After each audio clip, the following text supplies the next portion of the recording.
lots of incidents.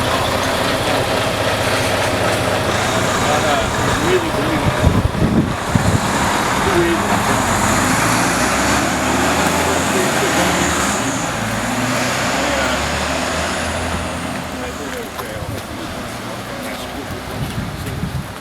I read that in that Band of Brothers magazine.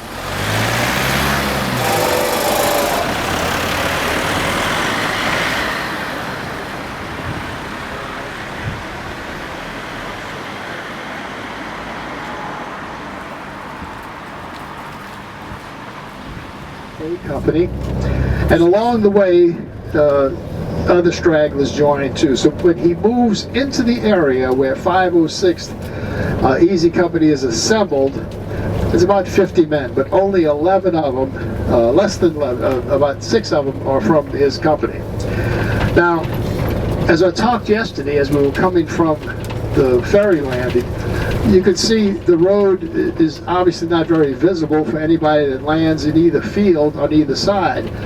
And so paratroopers that came, they gave lots of testimony about spending the night in the field with cows and just trying to see what was going on. Remember, the Great Sky Train is passing over them all the time. There's a lot of noise as the C-47s drop, or in some cases misdrop, their parachutists. A little bit later too, as we go on our itinerary, we're going to try and move very close to where Ed came down. But right now we're on the path that's going to culminate at Le Grand Chemin, which means the big road. But it's also the name of the village, tiny little village, of which the farm at Brecourt is part of that village. Up here too, we'll come into a dovetail portion where another road feeds into this. That's the site, if you remember in the dramatization, where they ambushed that horse-drawn German patrol. And I'll just point that out to you.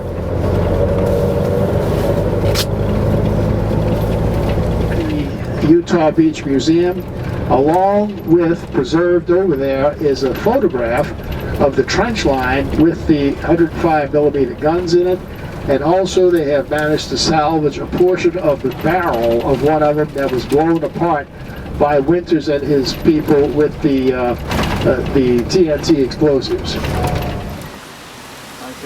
I could hit targets with my machine gun at 8 football fields away. 8 football fields? 800 meters. Really? Yeah, and the machine guns and rifles that they used in World War II fired much bigger bullets. The Utah Beach Museum, which has just been upgraded this year, to what it is. They have a B-26 Marauder there now they never had before, and we ended up to be his first visitors back in June when we came here. Anyhow, Monsieur de Vallaville. I am some difficulty to speak English. You are the good guy. It's a pleasure for me. You come to Brecourt. Welcome to Brecourt and welcome to Utah. You have some questions? I can answer it. Can you tell us a little bit, just while everyone is assembled here, how the farm was used for a hospital? The wounded. My father? Yeah. You shot. You shot here? Right here. Yeah. And the first civil opera in Utah. Yes. The 7. Any remnants or relics from the gun emplacements that are here?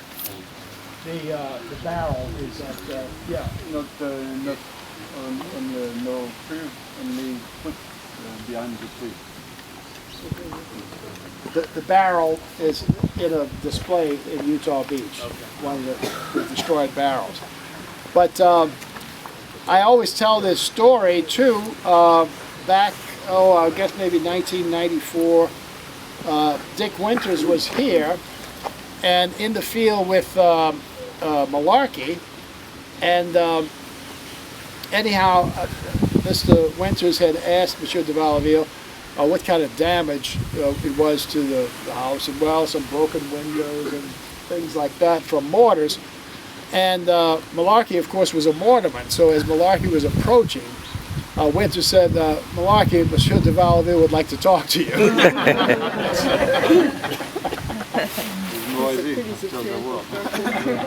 That's right. But thanks to him, the Utah Beach Museum is absolutely first class. You're going to see it in just a little bit. When we're here for the big anniversaries like the 55th and the 60th, and have a big showing of dignitaries and military, it's the place to be. One of the finest museums, certainly here in the Normandy area. So we thank you for... Thank you. Merci.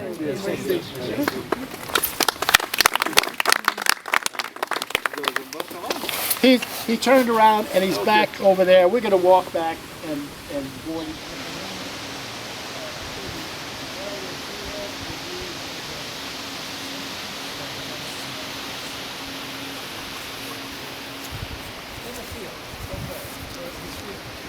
And then later on, after the Allies moved forward,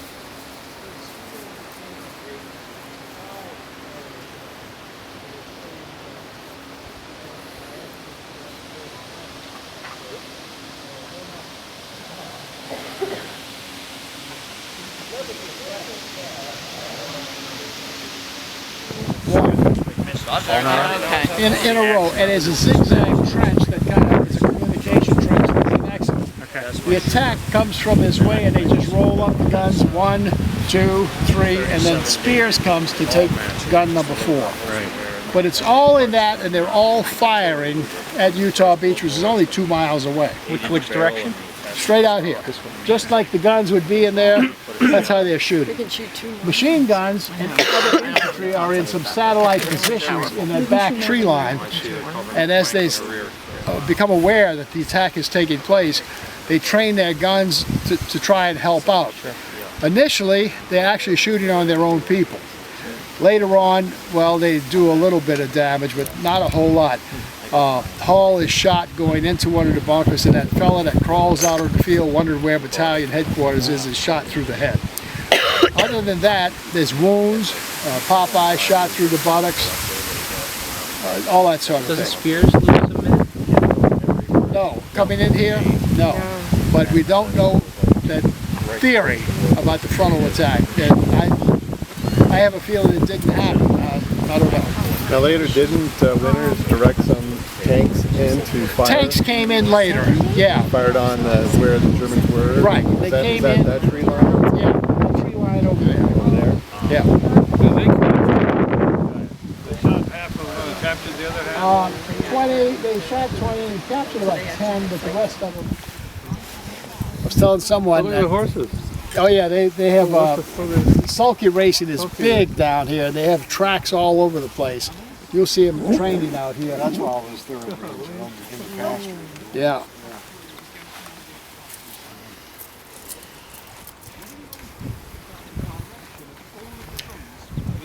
Just understand what we're looking at here. Where you see these dunes, there was a massive 20-foot concrete wall, and it was fully 2 or 3 meters thick. So any invasion force that was going to come here was going to have to contend with that wall. The first people that landed here were the combat engineers of the 236th, and they came with the express purpose of blowing this wall up. And they blew it, breached it right where the entrance is that we came through. It's all gone now. But they made that breach, and as armor came ashore, they were able to drive straight on in. And this is the great success of Utah Beach. Now we have a great low tide. High tide is up against the dunes. You see where it left some seaweed. Look where it is now. Also, if you look in this direction, you see that point of land sticking out. To have an idea of the depth and the width of this great battlefield, on the other side, that's Point that Ras de la Percée. On the other side of that point is where Omaha Beach is. Wow. So you'll see how Utah Beach, yeah. So you see how Utah Beach is really out on a limb. And Eisenhower, that was supposed to be the extreme right beach, said, how the hell are we going to get to Cherbourg when we need to have a port, we need to have a place to receive supplies. So it's his brilliance that says we'll go with Utah Beach here. If we're successful, we got a short run. We'll eventually worry about linking up with Omaha Beach. So that's why it's here, and of course that's why the airborne is here to protect the landing coming in. When they came ashore, the central portion of the landing should have landed about 2,000 yards that way, but it didn't. As I said, they landed here. Roosevelt said we'll start the war from here. But I want you to keep in mind the big difference with Utah Beach and Omaha Beach. Utah Beach successfully lands their armor. Omaha Beach does not. Admiral Moon out here is in charge of Task Force Utah. And as he puts the DD tanks and other self-propelled artillery and tanks into the water at 12,000 yards, the wave action is so tumultuous that he says, geez, these things are going to sink. So he says, hold off. And he has the big rhino barges and LSTs that have these weapons with them coming into 6,000 yards, not 12,000. Now that brings him into range of German artillery, but he says, hey, we're going to try this. And so from 6,000 yards, he launches his tracked vehicles. And you'll notice how the land is. It comes like this, and it makes this big bend. It heads for Cherbourg. In this bend, although you wouldn't guess it from your trip yesterday, the water's a little calmer than it was out here. So when they came in, the DD tanks, they had 24 of them assigned to land at Utah Beach, all 24 make it ashore. In addition to that, Company Combat Command B of the 70th Armored also comes in. They were supposed to come in later, and they're having a one-upsmanship race as to who could get first. And so tanks hit this beach first. At Omaha Beach, it's flesh and bone that hits the beach first. And the tanks, only 5 out of 32 make it. So armor pours through this crack in the wall first, and they fan out left and right, and then the infantry comes. So whenever German resistance is there, they're facing armor, not soldiers. Big, big difference. Now, for years, when you talked about Normandy, all you heard was Omaha Beach. Like the moth drawn to the flame, they gravitate toward this tremendous loss of life. But this is the great success of D-Day. Utah Beach and Gold Beach were the successes of D-Day. Proof positive, it takes just a short while to consolidate, and we're headed for Cherbourg. Cherbourg is taken 20 days after the landing here. Now, this long walk into the beach is not deadly to the men here. We lose 195 men killed in action on this beach that day, as opposed to 2,000 casualties on Omaha Beach. So you don't want to minimize things, but 195 is pretty good. So anyhow, we'll take a look at the beach. I'm glad we've got a low tide. It tells me too that this is the time we have to be on Omaha Beach to see that big tide. The beach looks nothing like this beach. This is more sandy. The other one has a certain compactness to it. And what you see out there, there's islands. Those are the Marcouf Islands.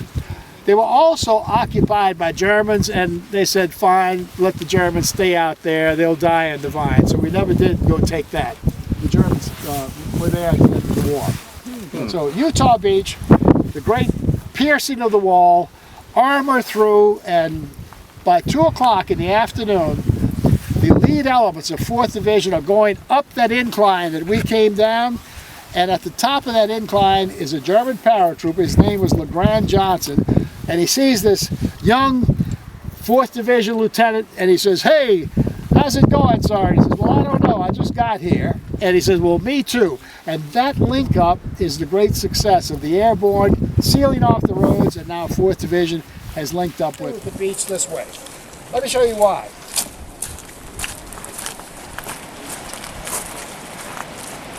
The opening is here.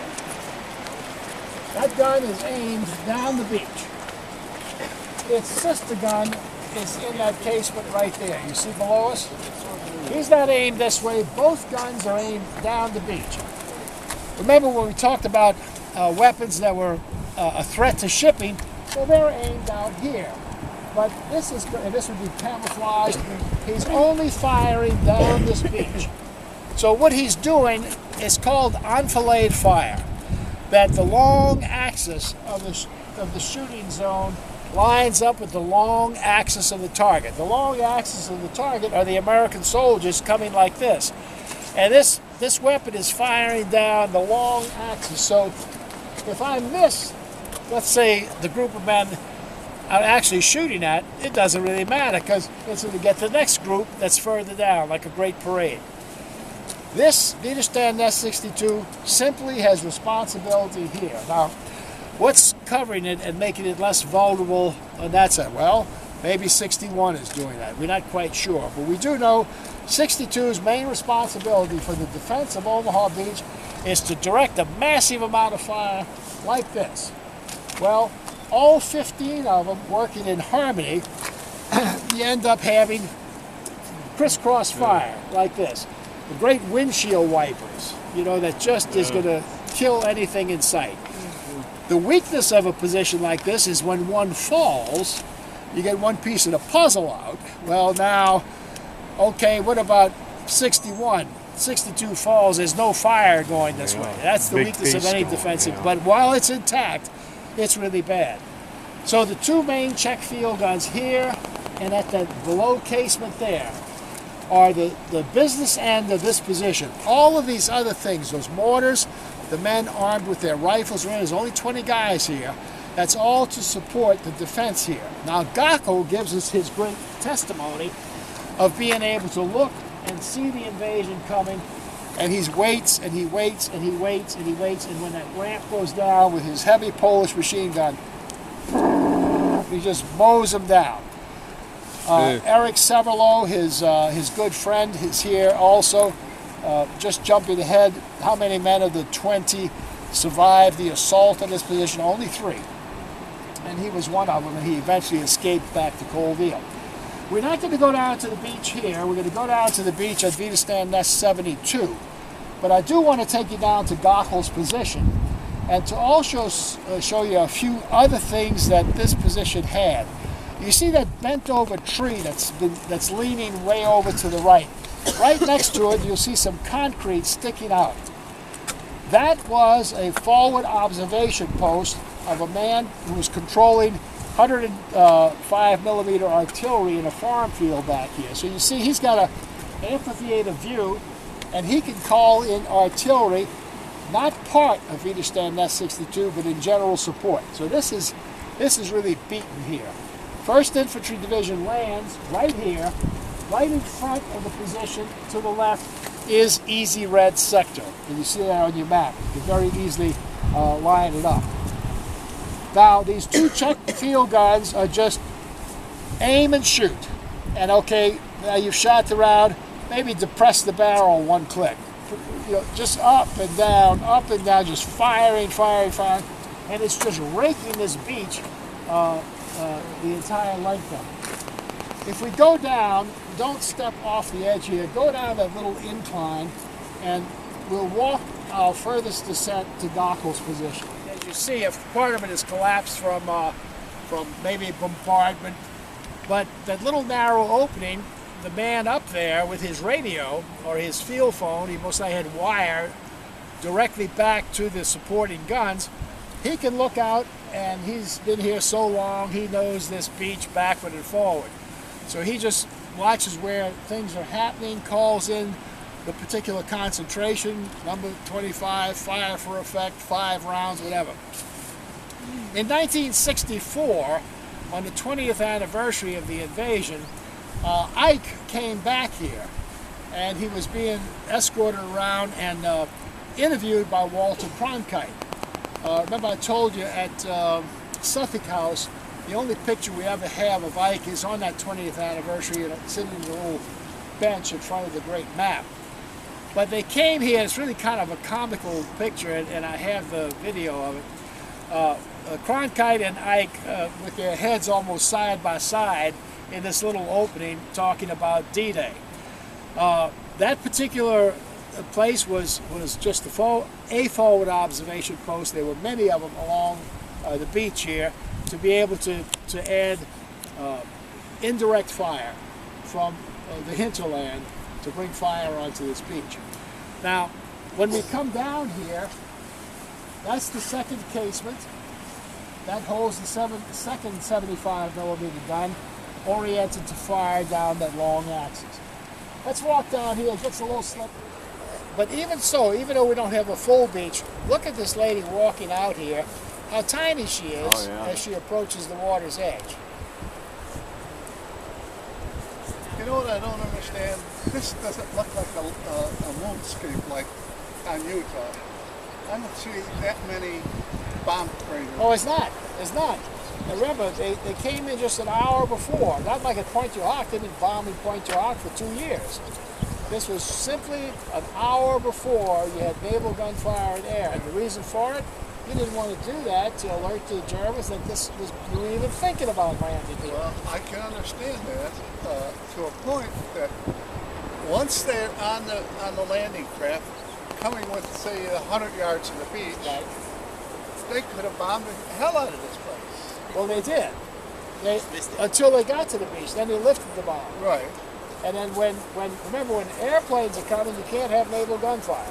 Right, I understand that also. And so all of that lifted, just 1 hour, and now the men were, making the assault. You know, they use napalm in the Pacific. I mean, if you got a bunch of planes coming parallel to the beach along this bridge and dropped a ton of napalm, I just can't imagine. Yeah, but you can't have them flying parallel. That's the problem. What I was telling you. The way you want to attack this is have planes fly the long axis of the beach. Right. You couldn't have that. They had to come vertical because planes coming a long axis of the beach like this, they've got to pull out. What's happening over here? The parachutists are dropping. You can't have mid-air collisions. All of these problems existed here at Normandy when they normally don't exist anywhere in an amphibious assault. Very limited thing because of deception, because of the way the attack had to come in. Why didn't they maybe do like a cover barrage up the troops like they did like in the Somme or something? Well, The plan.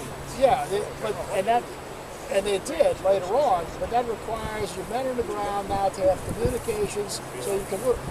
There's no communications on this beach until noon. There's chaos on this beach. No one knows what's going on. It's not like a video game. Well, let's just erase this and move this way. You've got to have the naval gunfire spot teams. Here is just a part of what's left after the later constructed Mulberry A that was destroyed in the June 19th storm. But this section here, dog green sector, you see on your map, begins the assault area all the way the full width of Omaha Beach till you get down to Fox Green. The two extreme beaches, Fox Red and Charlie Beach, were not used in the initial assault. They were there and designated as beaches by the early planners in case there was something that had to happen. Charlie Beach, however, strictly on D-Day, becomes an important beach. If you'll remember Saving Private Ryan, the Rangers, remember from our story at Point Hawk, they don't get the word in time. They're circling. Now they're coming over here past Point Rosnor, per se, and they land on Charlie Beach, which is past that pier. And providentially, it's a good thing because the 116th Regiment, A Company, B Company, and D Company, the first three waves are annihilated on this beach right here. There's no one to continue the attack. The Verraville draw, no one's going up the Verraville draw. Finally, the Rangers come here and rather save the day. But let me tell you a little bit about up here where you see that building would have been the church with this very prominent steeple as a signpost, and every coxswain out there could orient himself where he was supposed to land by seeing that steeple. That steeple was the direct guidepost for the coxswains bringing in A Company, first wave, B Company, second wave, D Company, third wave. Now, the landings, much like the parachute jumps, were scattered. As coxswains came in and they saw the stakes and they saw the mines and they saw everything else like a porcupine sticking up, they maneuvered and said, oh, this isn't so good. Look, it's a little bit better down here. So there was a lot of this zigzagging, trying to find their way in. As a result, many people who were supposed to land on this beach landed way down there and vice versa. It took a while to sort things through, except in the case of the first 3 waves of the 116th Regiment. And they guided right on that steeple to land right here and were virtually annihilated. A Company came in, that's 180 men. At the end of the day, they had 17 left. B Company came in one boat team, there was a sole survivor. D Company came in after them. This place was simply annihilation.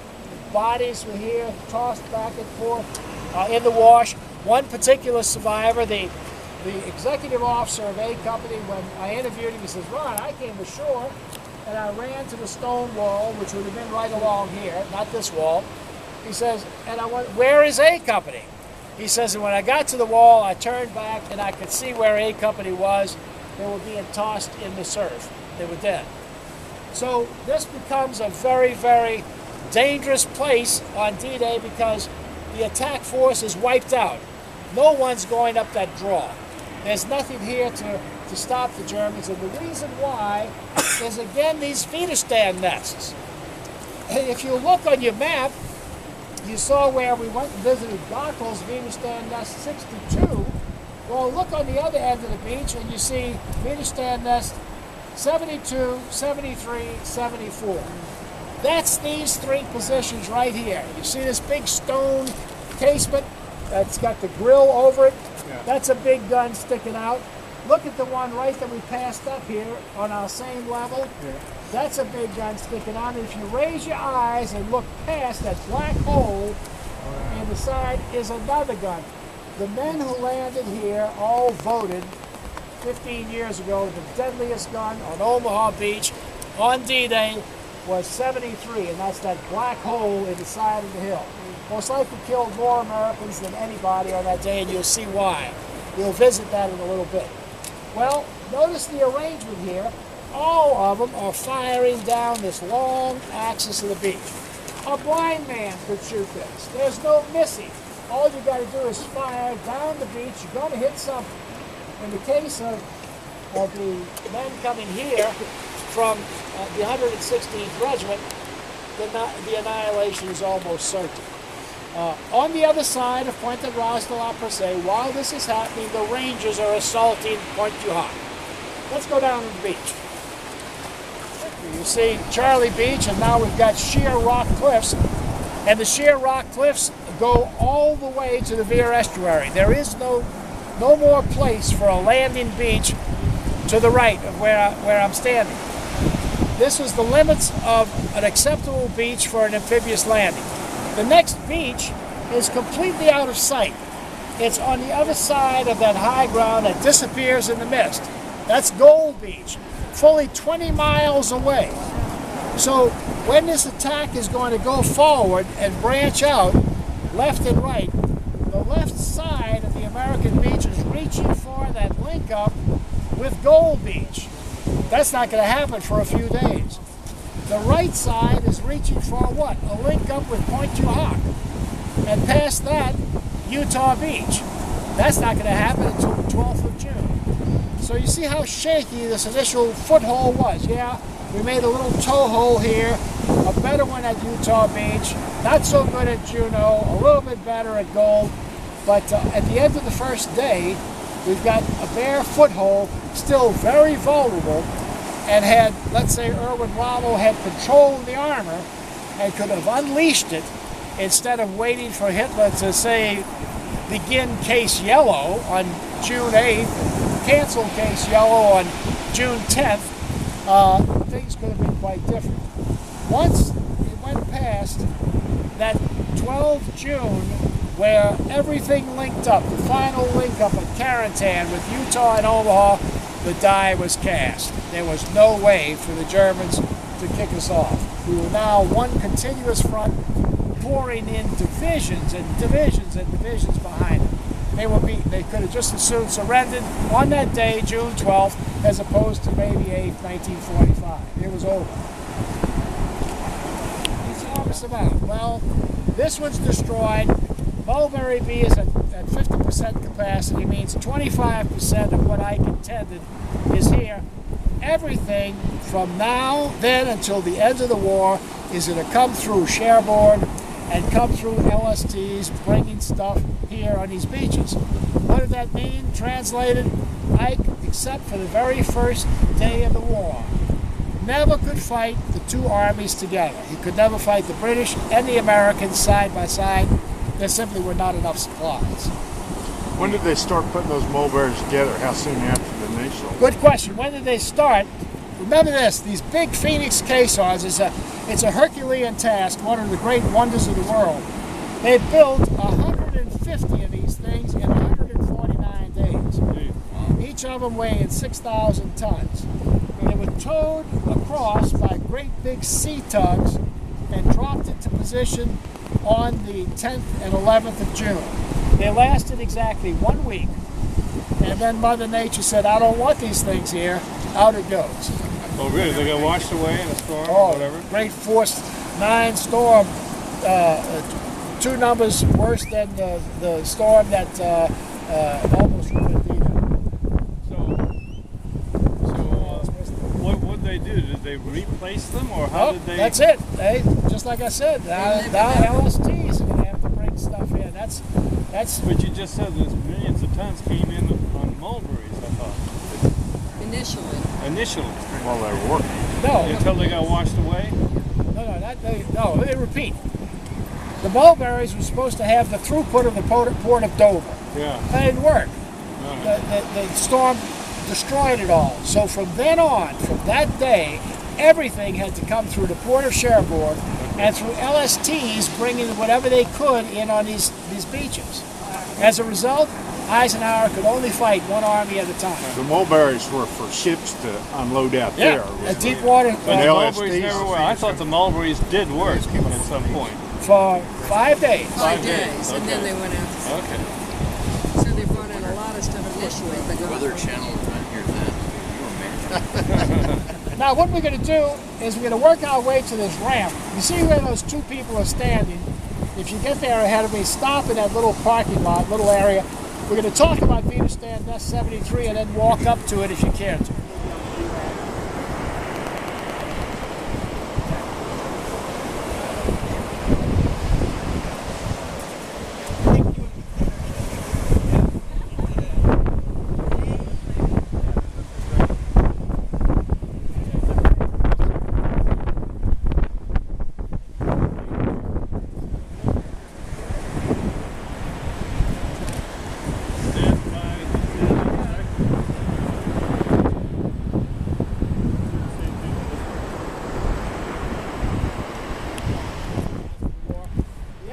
Gun that did all the damage, sat in that black hole with the barrel kind of drooping out like a dog with tongue hanging out. Well, somewhere in their infinite wisdom, the French decided, oh, we can't have guns around here. This is a bad influence on the children. You know? So, over the objections of every veteran who had landed here, and would constantly look up and see the terrible weapon that had inflicted all of this damage, the French took it out. Well, there was almost open revolt. We almost had a complete 1789 again. Well, the veterans came in the dead of night and they got the last laugh. They said, we're not going to put up with this. So they got a cutting torch and they cut the end of the barrel off. And they put it in the concrete right here. And that's it. Now, no one knows what that is except a few people, and I tell other people. Some people, as you see, think it's an ashtray.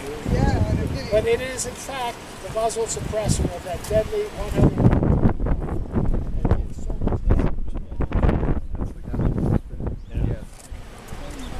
All right, let's walk up to 76.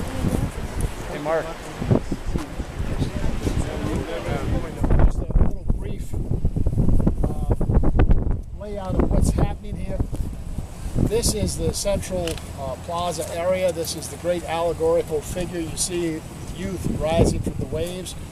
In the portals here, remember I said they had to have 2 stone maps, one which depicts the whole campaign of World War II, and the other which depicts the campaign for which these men died, that's Normandy. They're in those 2 alcoves, those stone maps. Pay particular attention to these very beautiful bronze urns.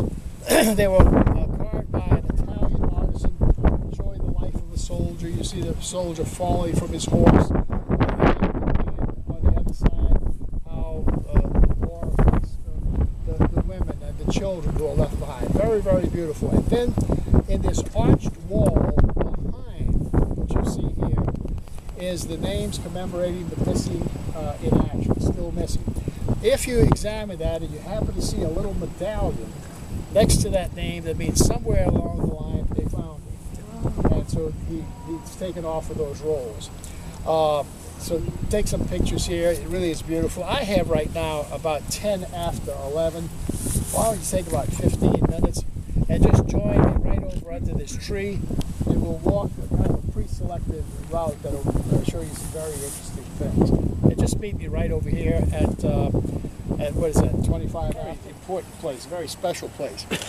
I told you that the cemetery was opened in 1960, and on the opening of the cemetery, Walter Cronkite came with Dwight Eisenhower and did an extensive 2-day interview. And Ike and Walter sat right here where they're sitting. You've got to be Ike and you're Walter, because that's the position they're in. And in the unfolding of the interview, the inevitable question came up for Ike to put his reflections on what was most important to what he remembered about D-Day.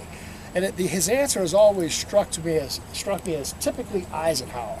If you would have asked that question of George Patton, he would have gone on and told you the rocket's red glare and I did it all. If you would have asked Montgomery, it most likely would have been worse. And you expect that kind of thing of a victorious general to say, you know, this and we did this and we beat the bastards and all. Ike had an answer that left Cronkite speechless when he commented the thing that was most struck him about this great invasion of Normandy. He said, Mamie and I have always loved our grandchildren, and it is with great sorrow to realize the number of parents who will never have grandchildren because their son lies buried in this field. That was his answer as to the great impact of D-Day upon him. And so I stop here because I have the film of this little interview that's here. You can't even get it anymore. And it was important because it happened on the opening of this cemetery in 1960. Ike was of course, the first ex-president to visit the Normandy Cemetery. He was the commanding general, but it wasn't a sitting president that ever visited the Normandy battlefield until Ronald Reagan did it in 1984. So what happened before that? Well, Ike came, and after that, Kennedy did not. Kennedy was assassinated before the 1964 anniversary, and then Richard Nixon was up to his ears in Watergate, and so that's how those things unfolded. Ever since then, the sitting president has come to this location, and they take that area where we saw and make a great platform and speaking place, and the entire center aisle is boarded over for people to sit. When we do these 5- and 10-year anniversaries, we're given so many seats and a box lunch, and you come and you sit and listen. It was funny, this last anniversary, on the 65th, when Gordon Brown was the Prime Minister of England, and President Obama came, and Gordon Brown did the ultimate faux pas as he's talking about Omaha Beach, and Omaha Beach this, and Omaha Beach. He slips up and called it Obama Beach one time. Yeah, I know. Anyhow. It happens. Obama loves it, I'm sure. Yeah, he probably refers to it as that, man. Take a look at how the beach is now. Refers to this. Take a look how it's now eroded. We're out past those runners. Look at that person walking the very edge now. It still has about another half hour to recede. When we were out there, that second sandbar was not visible. That would have been dead low tide when the men came running in. And up this incline is where those that turned the tide of battle were able to crawl to make it up here. Okay.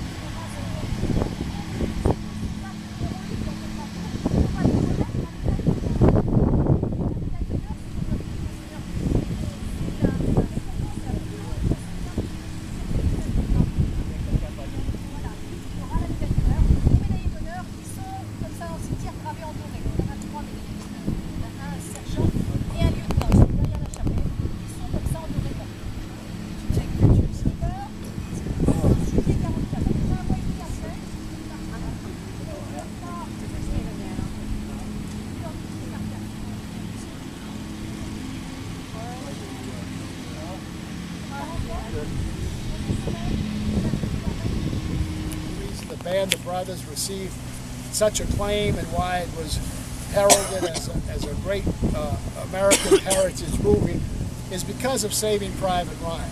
I've said that often. The only authentic on-scene filming of Saving Private Ryan occurred in this cemetery. The rest of it was filmed in Ireland on beaches that look the same, in a French town that looks the same, but authentically they had to come here. So when Steven Spielberg came here, and the legendary Private Ryan, now as an old man, is searching for the grave of the legendary Captain Miller to ask him, did I do okay? Did I warrant being saved? And so we pick up that scene of him walking along, searching for the name on the cross. When Spielberg came here, he looked in this direction toward the allegorical figure of the flagpole. And however producers do, they do like this to see what the picture looks like, and he didn't like it. And so he turned around this way, and this looked so much more peaceful. He said, we'll film it this way with the Private Ryan walking along the crosses.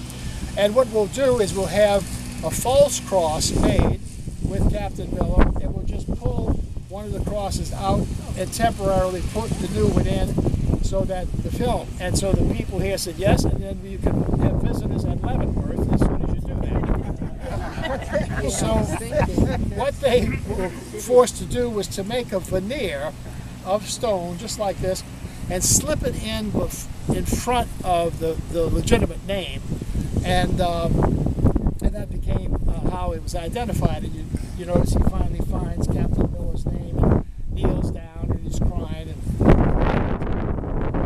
well, next time we happen to look at Saving Private Ryan, you'll notice exactly which cross it is. There's a flaw in the cross next to it, and you'll always notice it as this one right here with this gray top. See this discolored top here? And the cross is right next to it over here, and if you walk in front of it, the man who's really buried there is also named Miller. Huh. So that it accentuates.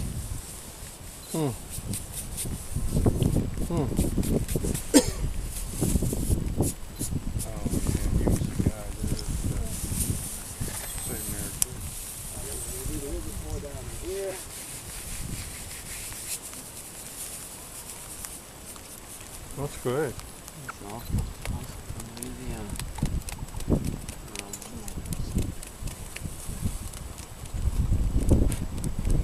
Okay, thank you so much. Sergeant John Ray, 82nd Airborne. Remember the story on the Belfry at St. Mary Glees, the guy that saves Ken Russell and John Steele by shooting the German that's ready to kill him. The only thing he and I have in common is we're both from Louisiana. Notice his date of death, June 7th. He died on June 6th, we know that, but they didn't find him until June 7th, so that's the date they assigned. And he's a hell of a nice fella, good-looking trooper. Here's his picture.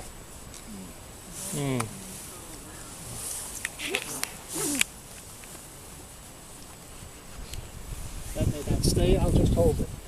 Here's his picture, and the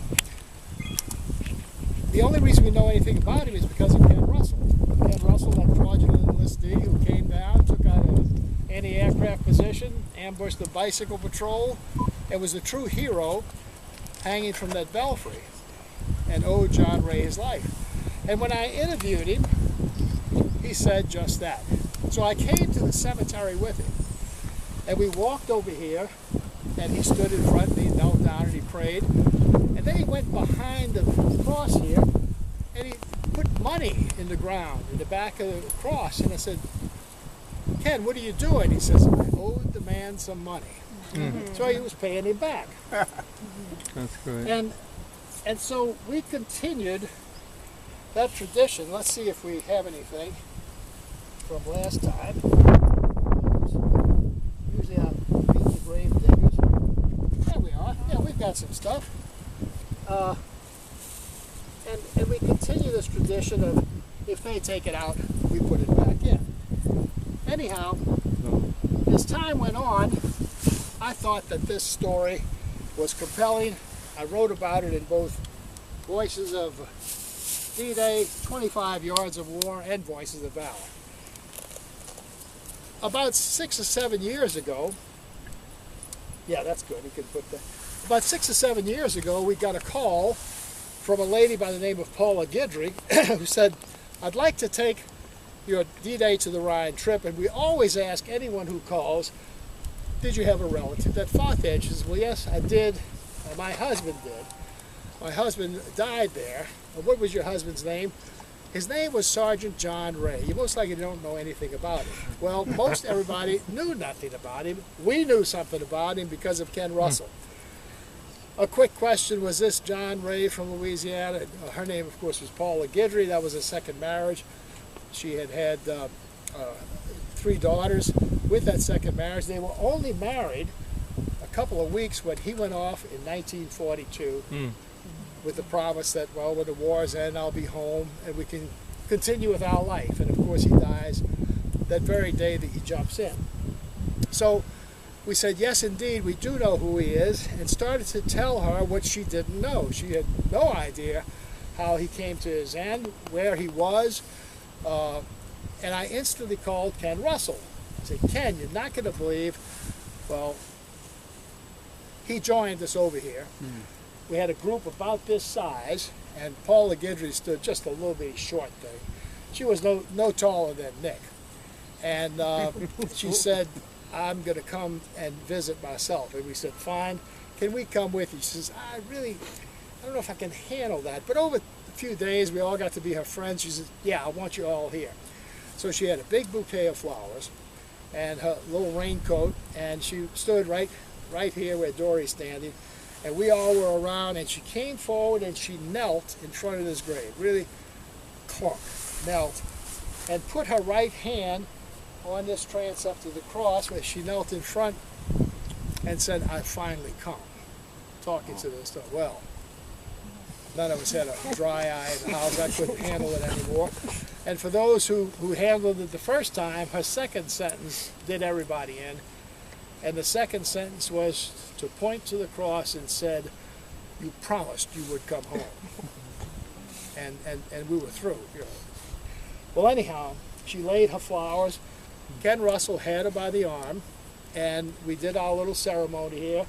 She rubbed the sand, which is an old tradition here, to make the letters more visible when you take a picture. And then he took her to St. Mary Glees, to the belfry, and showed her where it all happened. Said, here is where I was, here is where Johnny Steele was, here is where John Ray came, scraping and clawing, holding on to that slate roof, and fell to the ground and was shot. and turned and killed the German who was going to kill Johnny Steele and myself. And one of her daughters came with her, and it really put an end to something that she never knew. And Ken shared with her the story about the missing part of the parachute that eventually the French ladies had cut out for fabric. She knew it all in that one afternoon where she had spent almost 60 years. First of all, had gotten that he was missing. Second, that he was killed, but nobody knew how he was killed. And thirdly, that he was killed on June 7th. But the great story, and here it was too, the longest day had been running for almost 40 years. And she never realized that that story on the church was truly where he made his name. Two witnesses to the whole thing, Ken Russell, Johnny Steele. Johnny Steele never said anything. Ken Russell said a lot. And so we came here and honored him.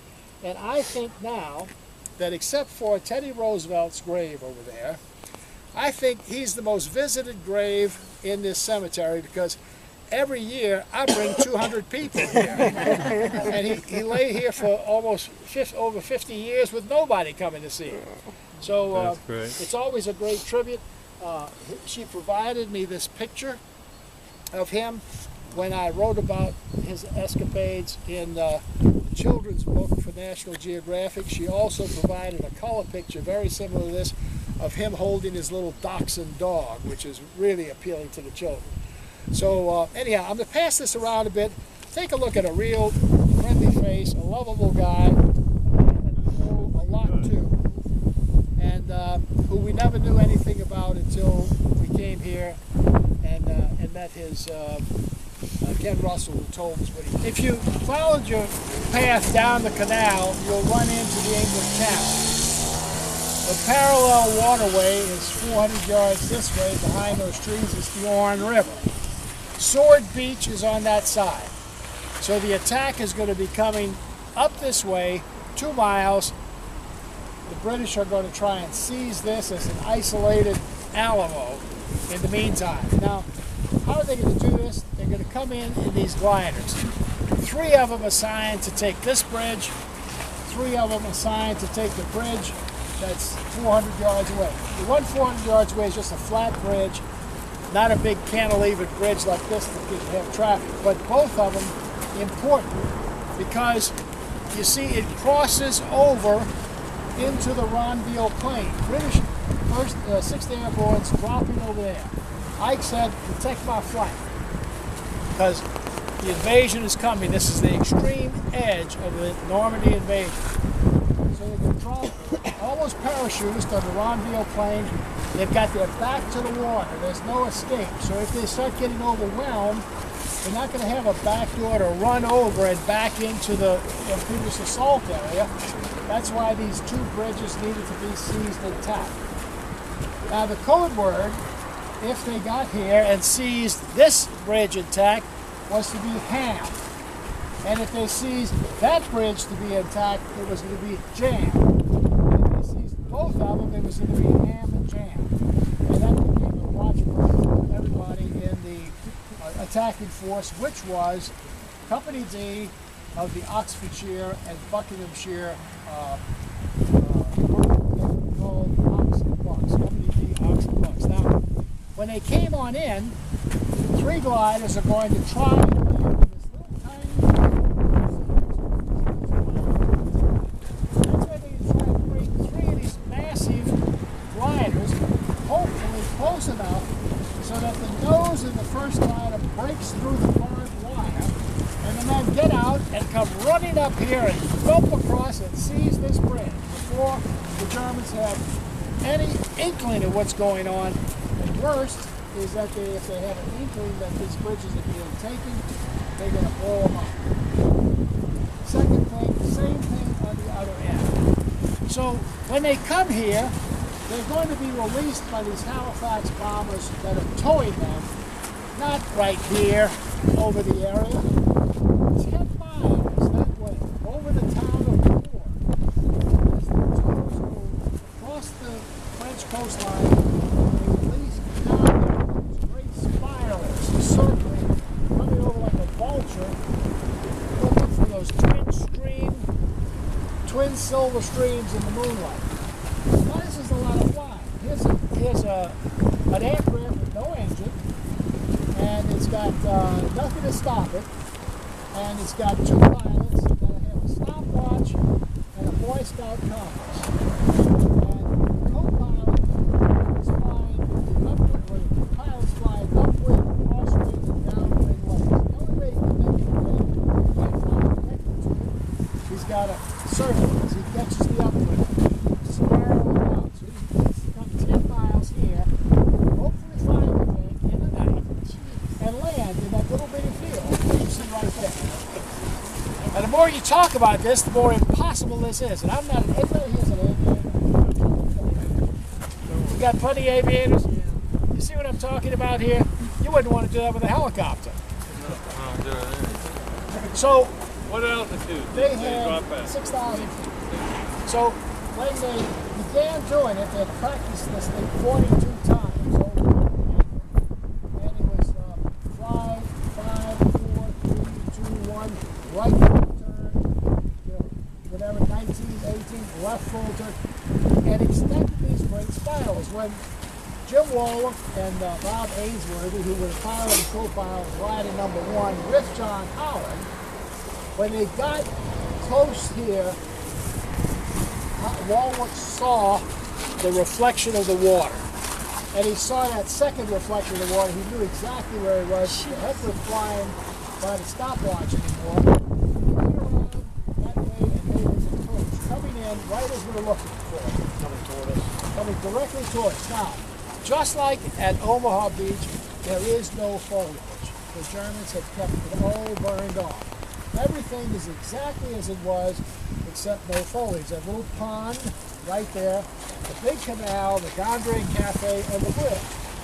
Now the bridge, remember, it's about 3/4 of a moon. So when these fellows land, they're going to be able to see the structure sticking up, and they'll know right where to go. A landing in a glider is a controlled crash. Any glider landing you could walk away from is a successful landing. It's not something that, oh, we'll use it again. It's just not going to happen. So we're going to walk down to this very first pylon. Since the 60th anniversary, they put up the bust of John Howard by that first one. We'll talk about how these gliders came on. Right, so, okay. They called me. I was investigating another roadblock. And the runner came and said, come right away, come right away. Sergeant Stroll wants. So I went over there, and there it was. I saw 3 limousines. The big Mercedes? 2 of those in a sedan. Yeah. So I went, asked Stroll, so what the hell's going on? He says, this gang here would not want, they didn't want to surrender his pistol. I said, you mean to tell me he's got his pistol and he came to your roadblock? And I was mad. I bet. So I went up to him and I said, look at that pistol right now. No. Don't surrender it only to a senior officer. I said, yeah. Took my 45 out. I said, you speak pretty good English. I said, I'll count to 5. I said, your brains will be splattered all over your limousine. So you know what? I got the pistol. No kidding. Right like that. That's awesome. Well, after you handle them a while. Yeah. Yeah. And we have splattered their brains, Yeah. especially the ones that put in American uniform. Right. We got them in, They deserve I'll it. tell you about that in Bastogne. That they deserve Well, it. that was, you know, Yeah, they're infiltrators. well, not everything. Malmedy. No, yeah, I've heard about that. After that, I don't blame you for anything. Colonel. We're supposed to be on the bus, aren't we? Is school out? Huh? No, we're not going anywhere. Just call another 5 minutes. Colonel, Sir, right here. Oh. And 2 gentlemen from the UK that want to make your acquaintance. how you do, sir? Glad to meet you. I met a Britisher over there at the cemetery that I hadn't seen in maybe 5 or 10 years. I was walking down the line again today. I was walking around, a guy came and hit me in the back, scared the hell out of me, and I turned around and this guy I hadn't seen in 10 years from England. He's now a guide. He's got his own guide business, and he's telling me that he's British. Nice guy. Oh, from Ireland. Oh. Who's this Totally gentleman? different fella here. It's the second. We met already. Two guys from Ireland this morning. Don't give me that stuff. Don't give me that stuff. Buy me one of those Irish beers, will you? Guinness, is it? Yeah. Obama likes them, Obama likes them. There you go. There you are, sir. Thank you. God bless. I like my beers crunchy. See, I was a cook. They might not be right. In this area here, and it's shoved off on two axes, that way and this way. Do you remember how you exited? I haven't the vaguest notion. You'll see on your map the two arrows that as they progressed, and all of this was their objective here, the San Bridge. And of course this comes from the Department of the Army, and whoever it is misspelled it. It's not Z because Z means the sun. But, he probably picked out his own that's right. assembly area. That's it. The guy that did the map.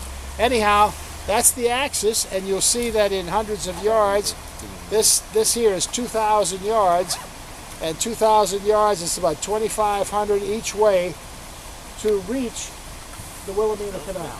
And we're going to be there next. Was this the road we were just on? Yeah, basically, We were heading on north this on road right here is what we're on. Oh, this road? Yeah. Not the one we just turned off. Well, yeah, it comes in and out, you know. I will say this. It's impossible for me to tell you, paint you a picture, a mental picture of what this was that morning. Because they were still dropping paratroops off when C-47s were taking off in London, or London area. They were still taking off and dropping. There was that long a line of C-47 with gliders. And gliders were landing in this field as well. And that was the danger. Some of them really, and planes that were shot down, coming down in this field, and they killed a lot of people. In fact, right behind you here, in this grove, I have pulled pieces of a glider out for years. You can't find much anymore. You find a little skin of it, but crashed right in here, right off of the main landing area. What Ed's talking about, the length of this sky train, remember we talked about the 300-mile sky train going to Normandy. This is even longer. In fact, they had two routes. They had the northern route and the southern route. And so when he was dropping here, there was people still loading up and coming over, not to mention the supplies. Now one thing too, and I know Ed, being a veteran of drop zones, a drop zone is a very dangerous place to be. Because as you're coming down, guys are above you coming down too, and helmets are dropping, and rifles are dropping, and packs are dropping. It's raining material, so it's not a good place to stay in. You really want to get out of that as fast as you can. And you'll see the assembly area. Ed and all of his men beforehand know that they're going to get down, roll up, and get to an assembly area where they can form as a unit and then move out very quickly to get to that bridge, because speed is of the essence. If they can capture that bridge, that's a huge plus. And it was a parade ground jump. Everything went smoothly until we got to the bridge. Bang, when it blew up, that was it. Everything stopped. Everything. It was the perfect operation. 2 o'clock on a Sunday afternoon. High sky, beautiful sun, no trees. No trees? This was all flat in here. Everything. This big plane. Just parachutes. It's like I say, I don't have the capacity to explain to you what it looked like. It was just incredible. So how long did it take before you had your group? Very few minutes. Very few minutes. Perfect drop. In fact, we practice drops we had before training called Never Issue Government. They called it the perfect junction. Now, when they did put together, remember they could see each other too. I don't know that Normandy, how long did you wander around trying to find something? Everything you fly over? How long did it take? Oh, yes, very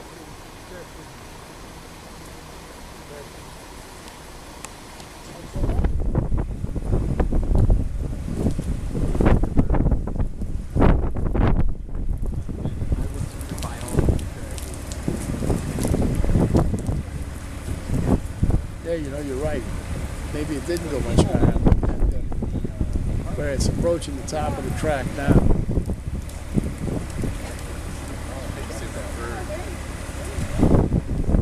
But this is a substantial bridge here. There's a bridge we'll be passing on the highway that's exactly like the one that was here before. A tiny bridge with a cantilever top arm. And of course it only occupied that center lane. This is all added to this. I don't remember how far was it from it. The stuff was scattered all over us. So you never saw it intact? I was like, no. We heard it and we saw the stuff flying all over the place. I got a matchbox. Wood splinters everywhere. Everywhere. Yeah.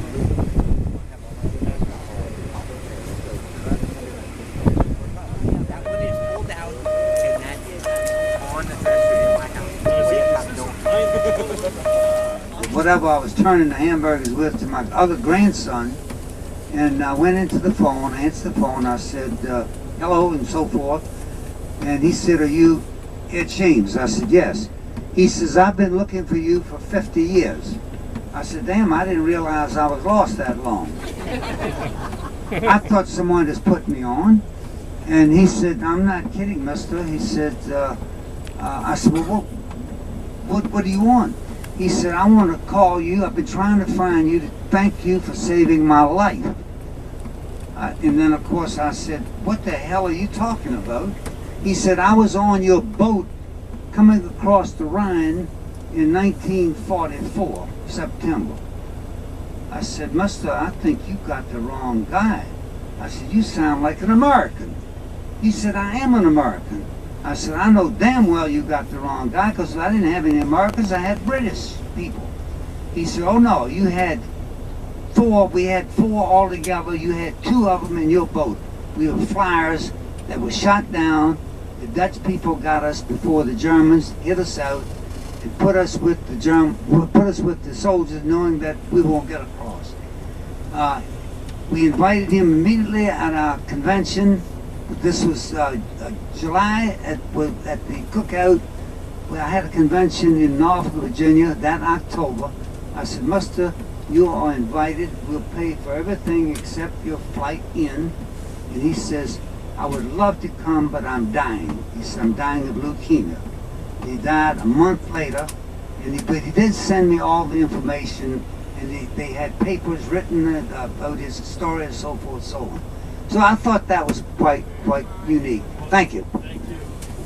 Thank you, Ed. Union at Eindhoven, we talked about that this morning, and you see how that's going to come up, intersect at Veckel, where Easy Company gets torn to shreds by the Luftwaffe and the column.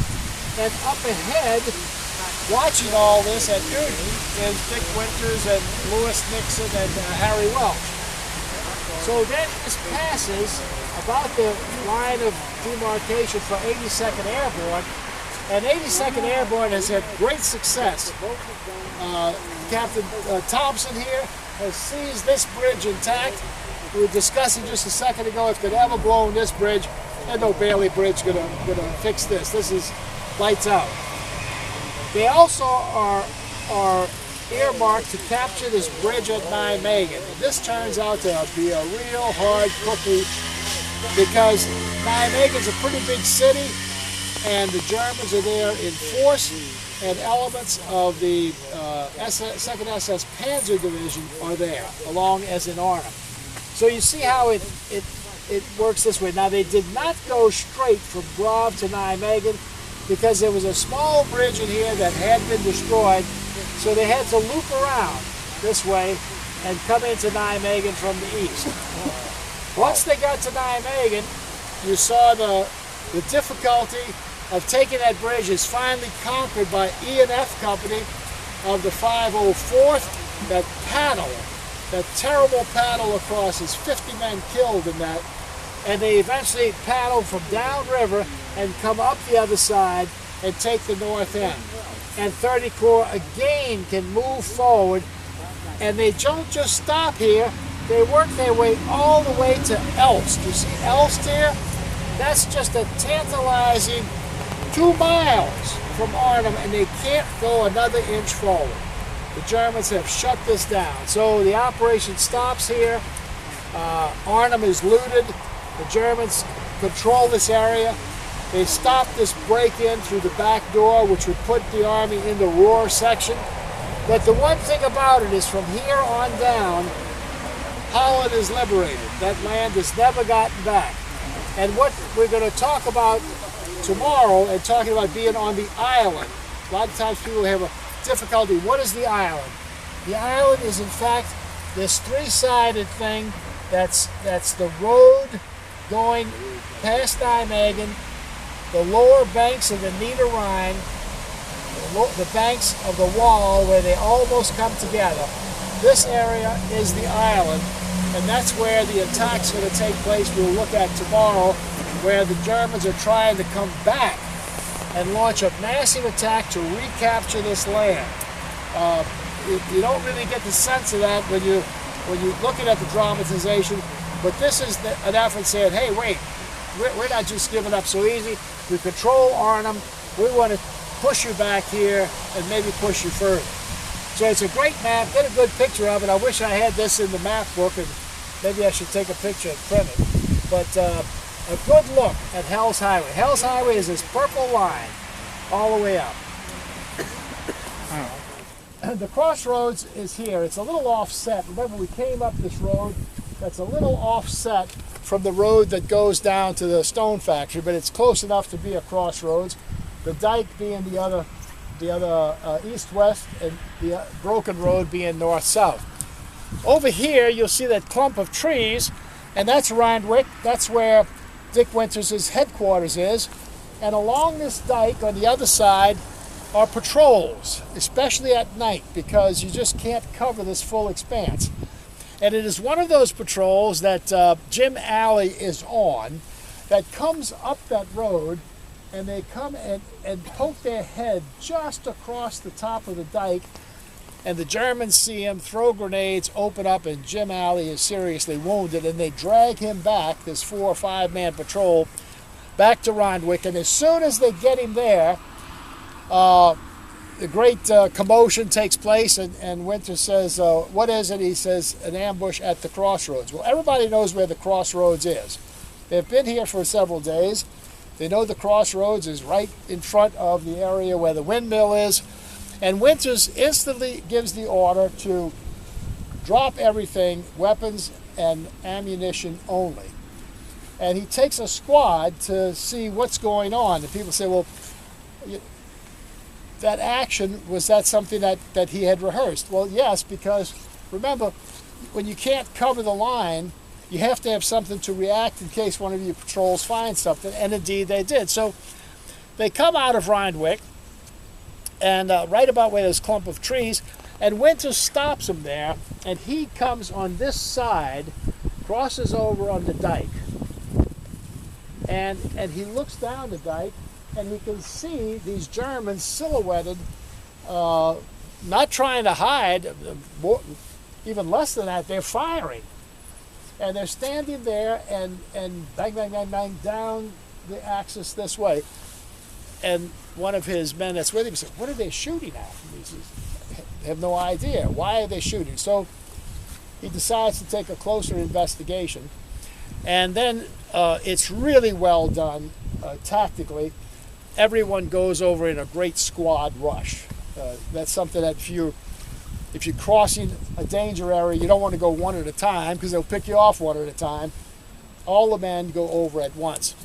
And when they do, they get down in this area here, not this ditch behind you, But the next ditch, where those trees are, they have some cover, and he sets up his 2 mortars and a machine gun right there, and they work their way single file down this ditch, the next one over here, until they get almost to the culvert, right there, and they can look up and see the backs of the Germans. Now they haven't been seen. Remember, the Germans are making a lot of noise. They're shooting up here. They're talking loudly. So his 8 or 9 men are in that ditch right there, and then he sees this great opportunity. So he comes to each one of them and says, first on the left, second on the right, first on the right. He assigns 7 targets to each of his men, and when he fires, that's when they get to fire. So when they do, bang, 7 Germans go down all at once. Great confusion with the Germans up there. They're running around. What the heck's going on? Instantly, Winters says, let's get the heck out of here. And as they retreat, the signal for the mortars to open up and cover their retreat was, of course, the firing. Boom, they launch mortars right in the area here on the crossroads, and the machine gun opens up to cover their withdrawal. One German from the force, wherever it is up here, works his way through that culvert that we just crossed, that red and white barricade. You see the concrete culvert goes up, comes in and throws a grenade or some sort of explosive device and catches William Dukeman and kills him.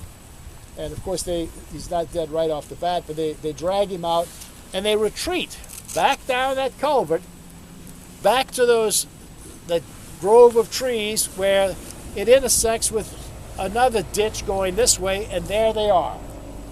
They've made this strike, they've withdrawn, but they still don't know what's going on, so Winters is going to see what's happening, and he calls back and he says, send the rest of the 1st platoon and another machine gun.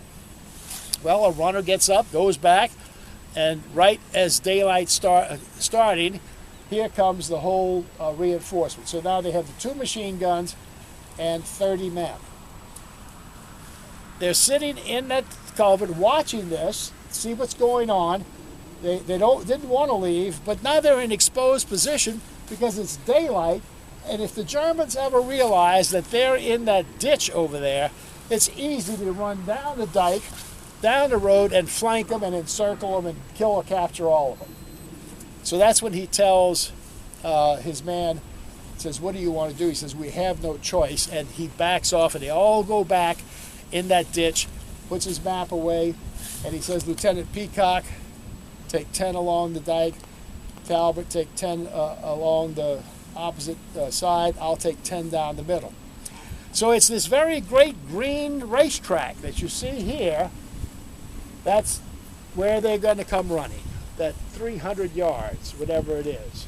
Wait for the signal. He tosses the smoke grenade, immediately jumps out, and of course his order was wait for the smoke, and Peacock said, wait a minute, don't, because the smoke, it takes a few seconds to get going.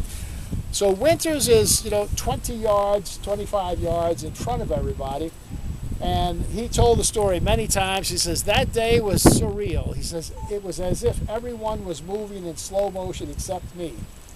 And so he comes racing down with his men on a charging battle line behind him, and comes running right across here, and right where the bus is, jumps up on the road, right where Haya is standing. And when he does, he's shocked to see on the other side, the mirror image of what you see here, this dike, is covered with Germans. The Germans are on the other side. They've all been obviously set there in a waiting position to get more and more so they can begin their attack. And when he jumps up, he sees this solitary German soldier whom he shoots. When he does, everybody that's, they're just facing this way, and all of a sudden he looks behind him, and here's a guy blasting away. You notice he fires 16 rounds. How do we know that? Because of the 2 pings as the clip is ejected. And those 16 rounds are 16 dead Germans. Now, I don't care how many men you have, when you're not expecting a guy in the back and he's shooting you in the back, you're not thinking of, oh, I've got overwhelming superiority, I'll just turn and face it. They're panicked. You've gotten the flock of geese up. Well, if they begin to realize he's a single man and start to turn to him, 30 yards behind him comes these 30 men that line right where Haya and Ed are and begin pouring fire into these retreating Germans who now have no place to go. To go back to where they came from means they got to go back to the ferry landing. But it's impossible to go to the ferry landing because Easy Company is chewing the hell out of them. So they go this way. I mean, that's not taking them anywhere but just away from being shot. And as they go through there, Winters knows he's been here. All of this area is plotted with artillery concentrations. He gets on the phone and calls concentration, umpty-ump, whatever it is. And next thing you know, artillery is chewing up the Germans too. The rout is on. He also sends a man up. He sends Webster up to say, get up there so you can further adjust and spot these artillery rounds. And when he does, Winters said it never even dawned on him, the Germans have this zeroed, this crossroad zeroed, and the Germans give counter battery fire. It knocks Webster down, and pretty soon it's over with. 50 Germans dead on the other side, God knows how many wounded. But in the process of the attack, as they're firing into this retreating group, a second set of Germans come streaming back over the other side. This is a company that's obviously was the first ones. They moved to the other side of the dike, making room for the follow-ups who are on this side of the dike. The ferry's operating, they're bringing more and more. So we know for sure there was 2 rifle companies on this side. You're talking about 400 men and whatever was coming over here. Well, this October the 5th attack at the crossroads was not an isolated thing. If you remember when you looked at your map here, the attack is coming across here at the stone factory, but on the flank over at Ophausden, the second attack comes and tries to roll up the entire 101st line. Over there, Major Horton is killed. The 101st holds on, so that 2-prong attack is thwarted.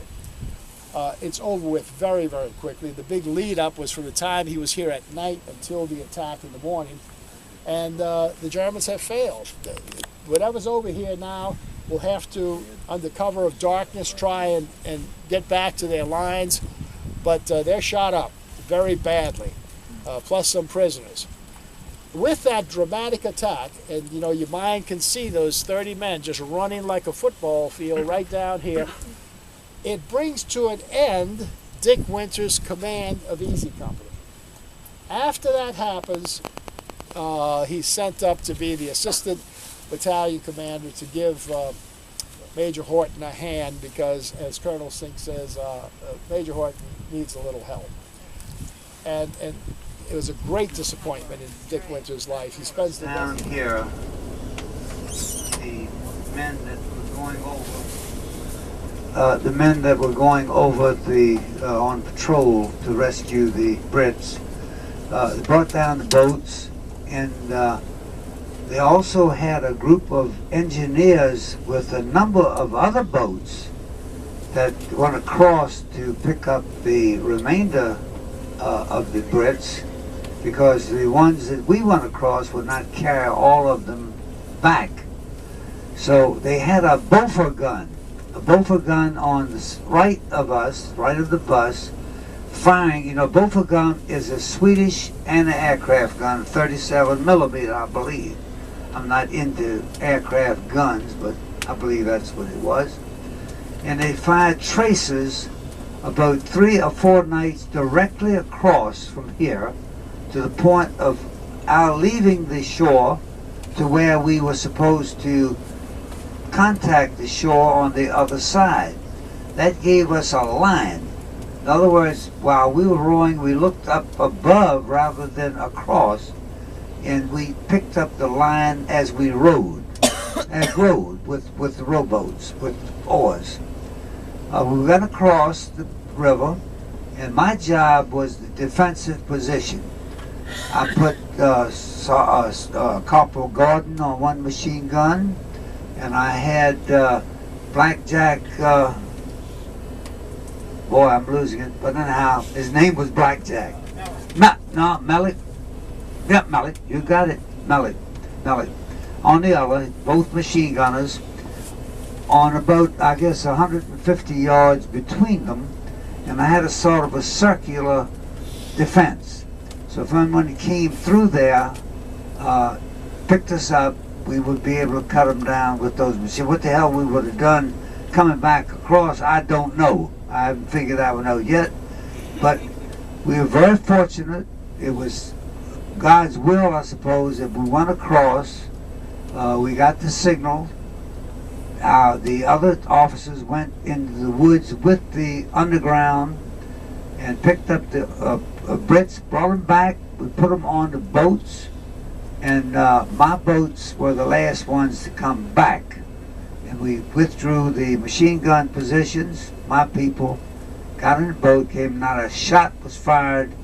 No one knew anything about it. As a matter of fact, the citation that they gave us said secret or confidential, I'm not sure, but one of them. And they did it that way because they did not want the Germans to know how we got across or any information about the patrol, figuring they may have been able to do other patrols the same way. Thank you. Right about in this tree area is where the building was that John Frost had his headquarters. There was also one on that side of the bridge, and he communicated underneath by going under the bridge. His defense was set up in a giant horseshoe that went around the airborne plane on both sides, and he in fact was blocking any German movement trying to come across the bridge, but also coming from this direction, hoping to get into the action around Nijmegen. We're going to walk out. The kiosk right in front is the one that was detonated when the flamethrower team came up those steps over there. There'll be a marker at the kiosk also talking about it, and we can talk a little bit later. Now when you go out, remember this lane outside is a motorcycle lane, so stay inside. Stop some coal. So they decide maybe they'll make a night attack, and the flamethrower team goes underneath and comes up those steps, right, that you see over there, and make a shot with the flamethrower, hopefully to drive out the machine gun, and it turns out to be an ammunition storage locker also, which detonates. Colonel Beatrick is on the other end, sees all this blowing up, so he's going to take matters in his hand and attack this way in the morning. He comes with this 3-column assault of vehicles and tanks, and makes his way slowly across, and they let him get within killing range. Where those trees are is the house.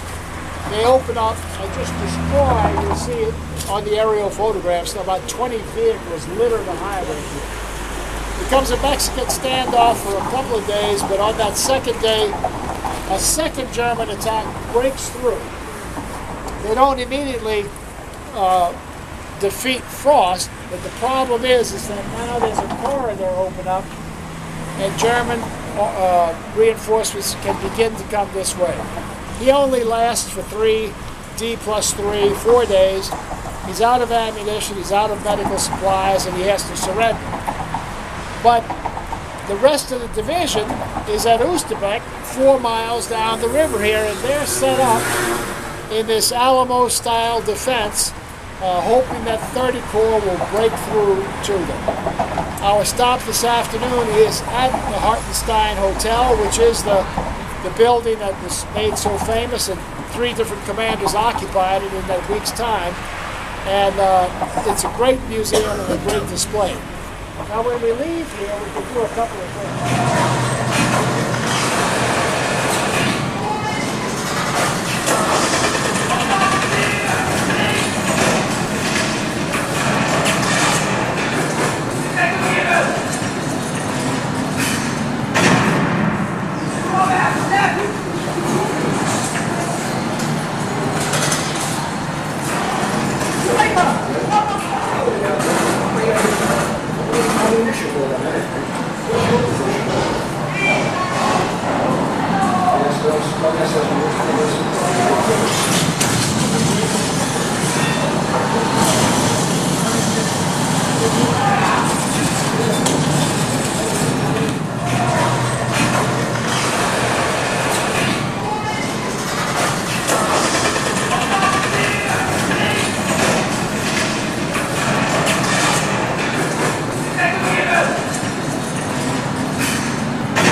Well, you want to join us?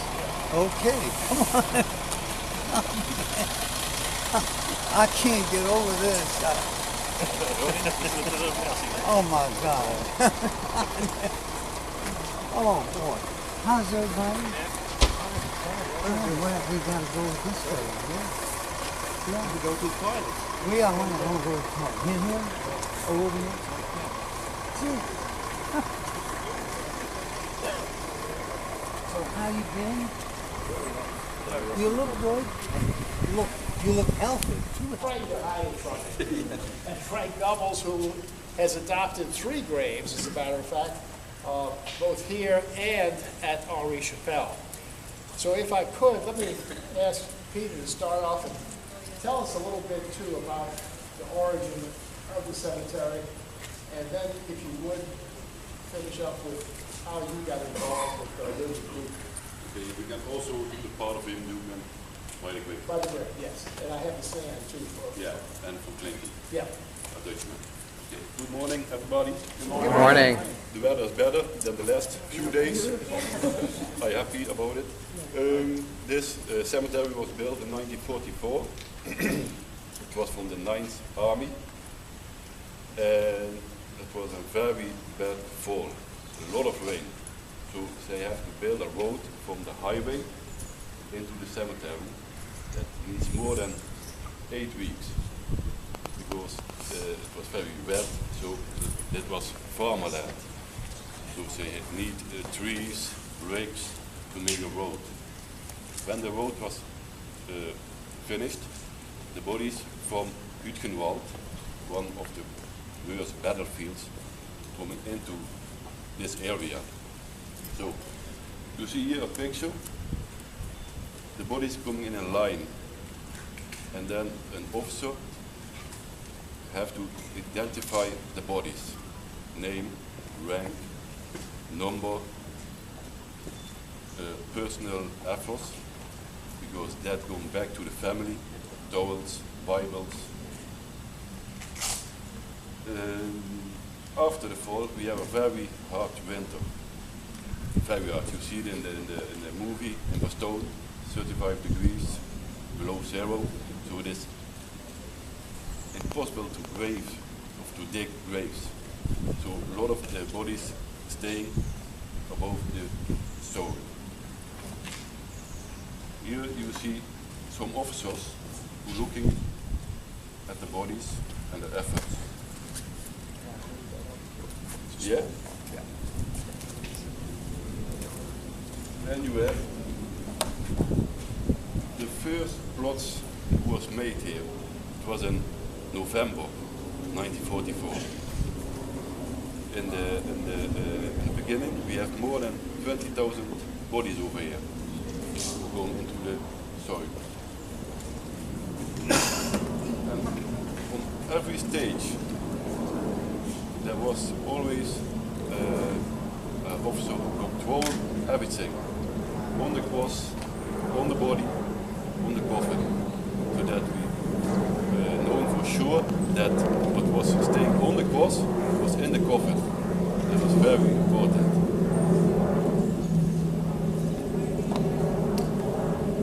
That is when it was closed, 45, and even on this side there were Americans buried. It was big, larger in 45.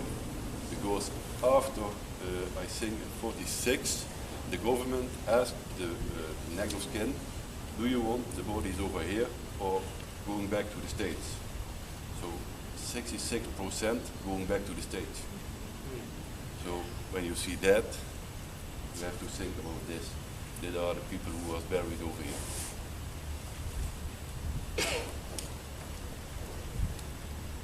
It was taken from a documentary. You see lines. When you see the crosses on the field, you are thinking there's a curve in the crosses. You have to take it at that. So, you have enemy deaths over here. Russians and Germans. That was laying on that field. More than 3,000. Because you never know when the body coming in was an American, because we have a lot of tank battles, bombings. You have seen on the dog bed. So these people are buried over that side and later going to another cemetery. This is a picture of the first Memorial Day, 45.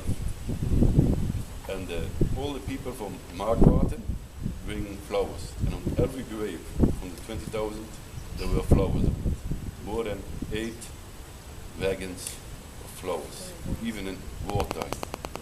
So there's a very strong connection between the city, Markwarten, and the American, the liberators.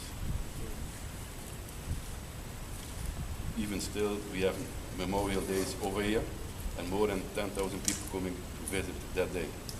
No barbecues, only silence. This is also the first Memorial Day. There are Dutch generals who honored the Americans' heroes. That are the heroes on the battlefields. You see here how proudly all the civilians coming to that cemetery, and they every year again. And when we're coming back in about 40 years, I for sure all the people coming also to this place. It's one of my favorites. She's a school teacher with all the kids. These are war kids. They had a very hard time because the hard winter, no food, no fire. A lot of people dying in that winter.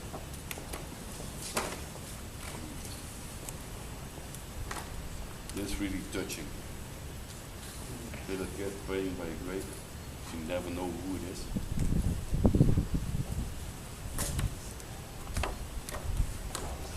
There's somebody made from flowers, rest in peace.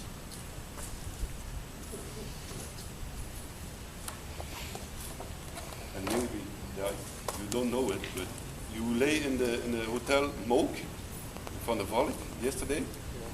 Yeah. The backyard of that hotel. That was, I was telling you, in the back was a small monument that some people found, and that was the original resting place of William Duke. Yeah. He was killed in the on the island, and all the people who was killed in that area go to the temporary cemetery of the 82. After the war, this was closed, and all the bodies coming to this cemetery. And that was the location of the hotel. But after it was closed, the Nest of Skin has the possibility to bring the bodies back. So all the bodies coming out of the soil has to clean. That means the uniform was taken away, and only the bones going in a coffin back to the States. And there was no army over here anymore. These are doing the jobs for civilians.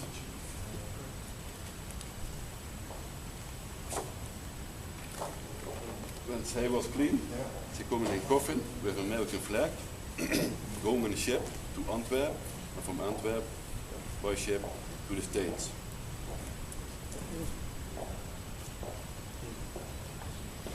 For cleaning the bodies, there were 23 people. Only 2 people survived the cleaning. The rest, suicide. It was not a very nice job. This is a picture from early 60s. This was rebuilt, and the Queen of Holland opened the new cemetery. So in the way it is now.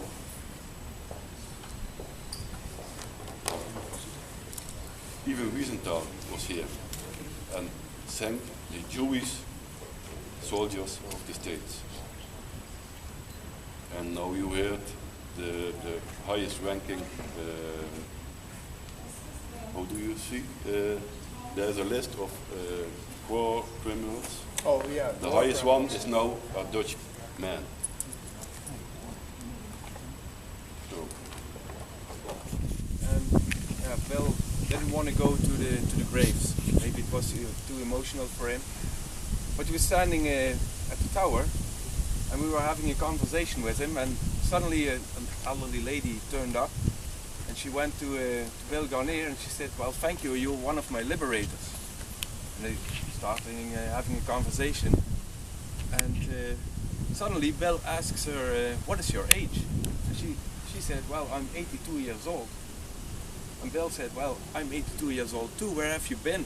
Because I've been looking for you for more than 60 years. And she didn't know anymore what to say, and she just left. But that was just how Bill Garnier was. We went to Bastogne that day, and we toured with him in Bastogne, and there were some reenactors, and one of the guys was drinking some Belgian beer. And Bill said, "Well, let me drink some Belgian beer," and yeah, he almost finished it.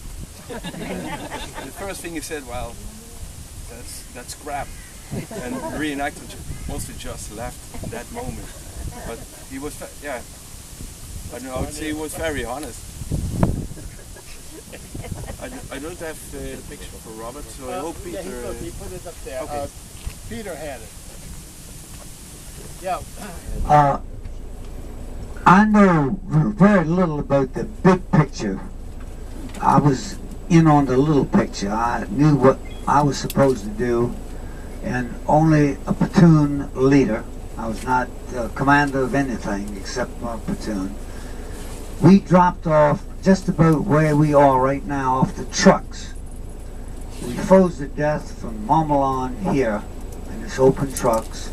We had no idea in the world where we were going, no idea where we dropped off. When they said, in fact, you could hardly see more than 100 feet in front of you when they dropped us off here at the trucks. Coming down this road, hordes of people, hordes of Army personnel, Army enlisted men and officers throwing away stuff. People say, well, you know, I thought it was the most degrading thing I'd ever seen as far as my Army people were concerned. But we did get a lot of stuff from them. We got a lot of equipment. We got a lot of clothing from them that we did not have. I was standing around here just waiting, and behind me, behind where we came, we noticed a Jeep drove up, and whether it was by design or by accident, today I do not know. I did not know then, I do not know now. In the Jeep was Colonel Sink, Colonel Strayer, the S3 of the regiment. The S3 got, excuse me, it was not the S3, it was Captain Leach, the S2, the intelligence officer. He got out of the Jeep, walked up to me, whether, as I say, whether it was by accident or by design, I do not know. We were the patrol platoon of the regiment. He came up to me and he said, "James, take a patrol out, go up this road right here on the side until you meet the enemy. Do not take a combat patrol, just contact patrol, not a combat, contact." I picked out about 4 or 5 of my men. I'm pretty sure it was 5. I know 4 of them. It was McClung, Stroll, Popeye, and I don't remember the other 1 or 2. I said, "Okay, boys, let's go." And again, we could not see more than 100 feet in front of us. Fog, it was early in the morning. Daylight had just broken around, I guess, 8 o'clock, 8:30. We walked up that road, and we finally hit the woods. When we got to the woods, we could hardly see anything, maybe 25, 30 feet in front of us. And we were very, very careful. Again, we did not know where we were, did not know what to expect or anything. And about 30 seconds from the beginning of the wood, McClung, very sharp, half Indian gentleman, very smart, good man to have on patrol. He said he hears something. Well, we always heard something in combat. A rattle of a horse, pans, pots that Germans carried in these wagons, always. Stroll said, I hear tanks. Popeye, he says, I see haystacks. Another one said, they're the funniest damn haystacks I've ever seen, they're moving. Another one said he saw figures walking around through the woods. And sure enough, when the haze lifted just a bit, we counted about 13 to 15 tanks. We also saw quite a few men running around the tent. They were waiting for the weather to break, I imagine. Had no idea. Still in the dark, and we were really in the dark. So when we saw that, I said, boys, let's get the hell out of here. We've already met the enemy. Let's go back. So we came back up the road. Colonel Sink was out of the Jeep.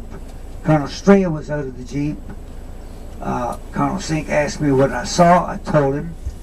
Colonel Strayer then said, James, were they heavy or light tanks? I said, sir, I didn't weigh the damn things.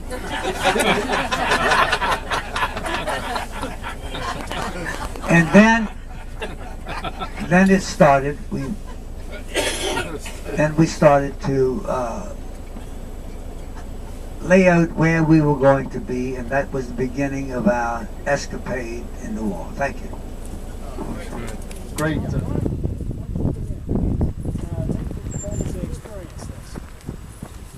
Were you in this location, or were No, you back up way up there? Yeah, that's what I thought. Yeah, overlooking the church before.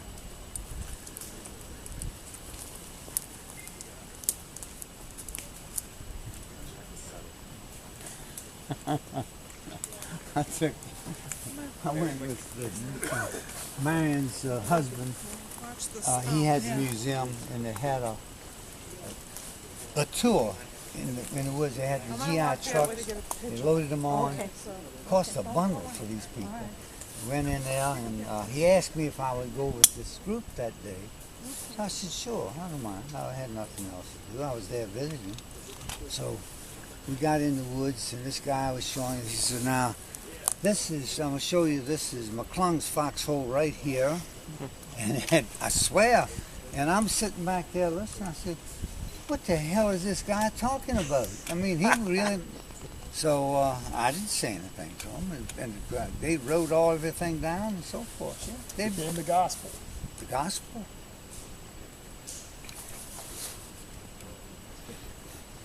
Now the Peace Forest is right back here. Yeah. I don't guess we'll go there. No, the main thing that hasn't changed is I got a tree. Got a tree named for me and the rest of us. You know that. We don't want to see that. You know that. Yeah, we don't want to see your tree. Don't want to see my tree? I insist. Ed? Sir. How do you get bigger foxholes with all these tree roots? Quick. Not easy. Quick. I mean, it seemed to me it'd be awful. It would take quick. hard. You said how? Quick. That's how. Okay. Very quickly. But you're able to smash through the roots and get it done. You better believe it. When your adrenaline's flowing and you're motivated, it's through amazing the snow what and you can ice. The ground is frozen. You're damn right. The tree roots are the least of your problems. Exactly. You tell it. That's right. Huh. Now, the great bombardment that you see dramatized is up in the woods. Hell night. And then tree burst. Right. The trees coming down, shrapnel and so And on. that particular group of trees has never been harvested because of too much metal in the trees. You're kidding. That's Ruin right. the saws. And ruin the saws. Gee. Where's that? Over? Further over. Yeah. Amazing. That's. And that night it That's came down like rain. Remember, this here is early on. That's good. This position here is as they arrive. That's correct. 100%. Okay. Yeah. And you were what, 3 days, 4 days here? Oh, 3 days? yeah. Yeah, 29 days. Well, but not in the foxholes. You weren't in We weren't? You weren't in the foxhole. Oh, is that right? That's right. That's what when I we remember had, it well. When we had a seminar in Washington at the Army Navy Club, and I was invited with a couple of 3-star generals, and the moderator was a 4-star general. It was a nurse that came from Battle of the Bulge, and how the hell I got into it, I don't know. But the guy that told McAuliffe nuts. Bill. Damn. He Kennard. Kennard, Yeah. being a 3-star general. He was on the team with me for the 101st, and he called me one Sunday morning, 7 o'clock, after we had a rehearsal of this thing. He said, Shames, I ask you a question. How many days were you undercover of the 29 days? So I said, sir, I said, what do you mean? He says, you weren't outside for 29 days, were you? And I said, I wasn't. The hell I wasn't. We never saw a roof over our house ahead except the damn boughs and the trees. Yeah. That's all. Yeah. 29 days. 29 days, That's right. In the middle of winter. That was worse than the enemy. That was worse than the enemy. I never interviewed a veteran in any part of the Army that didn't say the very first Oh, that danger cold, was my the cold. God, it's incredible. All right, let's mosey on back and we'll go to that position that overlooks Foy. And my friends had a hot cooked meal for me. McClung had shot a jackrabbit. I don't know if you ever seen one of these jackrabbits about this big. And one of the guys says, we got a hot meal for you. So the guy handed me a cup of chow, and I can still smell it right now. I've never smelled anything more rank in my life. It was that jackrabbit. They looked after the lieutenant, of course, so I couldn't eat it. I still couldn't eat it. But they really treated me well. I think they wanted to poison me. But he line outside front. Where exactly, I have no idea because they're all clear cut. So, You're in the vicinity of it. This is the vicinity of it. Very historic position. Cold. I remember that. I know that. Oh, here's my foxhole. Hey, right here, folks. Get off. You want me to get in it? No, take a picture. Get in it. Yep. This is it. You take it, Bill. Been looking for it for 30-some years. No, I don't. How you like that? Now, my God, I got to tell my family this. Ed, can you kneel down in? Hell no.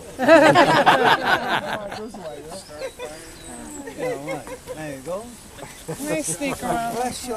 We found your dog tag. That's right. Oh, incidentally, at the museum they had Roy Kessler's dog tag. Recently found? Recently found. Up here, yeah. In near Recogny. Oh, okay. Wow. That's just down on the other side. Right on the other side, to the left. We're going to be following the trace of that because 2nd Battalion makes the attack. Well, what a story I can tell now. Sweet home. Yeah. Ear and Toy lose their legs, and it's a pretty low moment here for Easy Company. And then it's the beginning because Easy Company is a big part of it becomes known as the breakout, the sorting out from this encirclement. And they've been looking down for 29 days, like Ed says, at this town of Foy. In everybody's mind, they know they're going to be the ones to attack there, and so they are. And when they get down and attack into Foy, well, they have another bad experience, is that just as they've taken everything, a sniper in a building kills 4 more, including Mellon. Who would the other ones? I'm forgetting right now. So that period of time between the 9th and the 10th is not good for Easy Company. They have suffered casualties that they had not experienced before. But more so is after they take Foy, the higher up says, okay, you did such a good job on this, now you can take Mobile. And that's a a particularly bad encirclement, very, very cool. Ed's going to talk about that. You'll see it's a circuitous route, and then he's one of the people selected to pop into Mobile ahead of everybody, see what's going on, and we'll talk about that when we get there. But this is a great view, and understand that Easy Company and the 2nd Battalion's lines all comes through these woods, working their way to the highway, and then on the other side. And that's best shown on that yellow line on this map, that they eventually have this whole front. And it's from there that they're going to launch this attack. May I say one thing? My grandma had a saying that he who blows his own horn does nothing but make a big noise. So I'm going to blow my own horn right now. I have a letter from Sergeant Rogers to someone else saying that I was stupid enough to get him and Jim Alley to be on top of the ground here. We were the only one on top of the ground doing that bombardment, pulling people out of the holes, putting them on the stretchers, going to the aid station. So maybe I'm proud of that as well. So that's one of the 3 things I'm proud of. Very good. That's it. So that's no big deal, but that's just part of my job. I thought it was my job. Yeah. Hey, is this where you threw the pen in the snow? No, well, right, not too far from here, not too far from here. Everyone else, we had to send out a few people to pick up the bundles to bring back was ammunition, clothing, and also mail route. So I was freezing to death in my foxhole. I never really stayed in I slept on top of my foxhole. I was stupid, but I wanted to know what was going around because I was right on the perimeter. It so happened my men were very important to me. I thought. Anyhow, McClung was one of the people that went out to bring the bundles in. And he came running up, he says, "Lieutenant, you have a package." So I said, "Oh my God, hey, I'm freezing to death."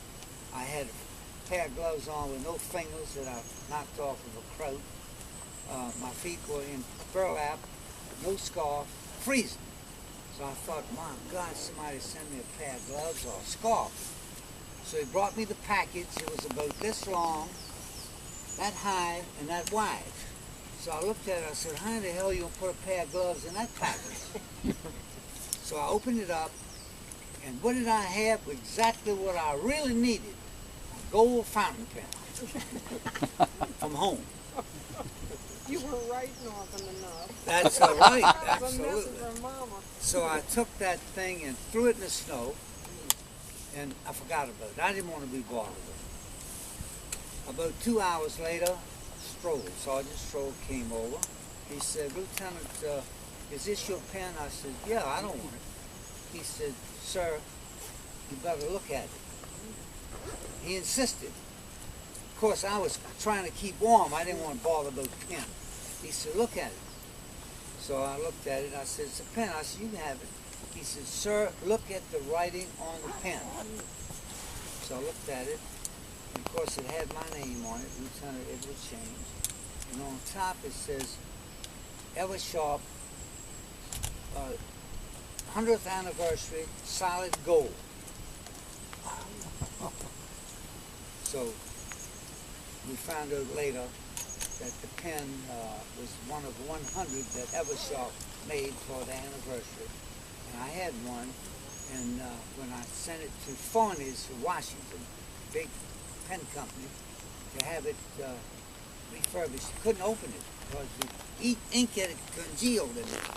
It wouldn't open, so I sent it to them, parcel post. About 2 weeks later, he called, gentleman called, and said, "The pen is ready." I said, "How much do I owe you?" He said, "For the work doing," he said it was free because he had never seen one. He always wanted to see one. So he said, "But please send me $36 for your postage." So I said, $36 for what? He says, "I'm insuring it for $10,000. End of the story. Now, who in the hell is going to believe that? But I have proof. I have proof. This is the best part. The best part is who sent it to you. Keep your The shirt girl that on. was engaged to somebody, some damn sailor. And now My is? wife. All right, let's beat the snowflakes.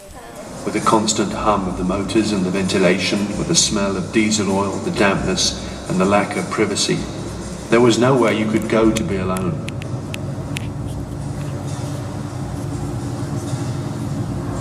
It was a party every time you received a letter or a parcel.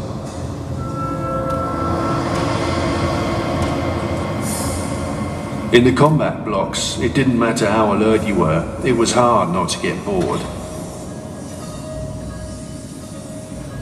So we did security exercises, alarm drill. We cut off the electricity and switched to manual operation, the turrets, ammo supply, the lot. It kept us busy.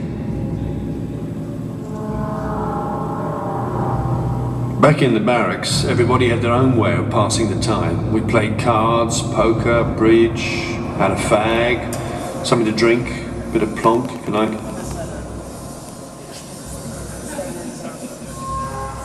I did come across some blokes who were feigning sickness to get back to Blighty to see their family and their mates again. They weren't the majority though, not by a long way. We were proud to have the privilege of being here to defend the border, the flag and the fatherland in this pinnacle of modern defence technology. But everyone wanted to know the same thing. How long was this waiting game going to last?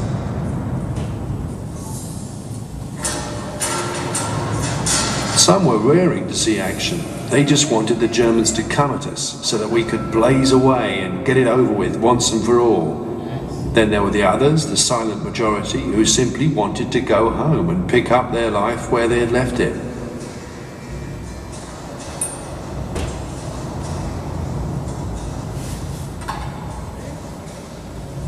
You lost track of time, not seeing the sun rise or set. Everyone started to lose their mind a bit.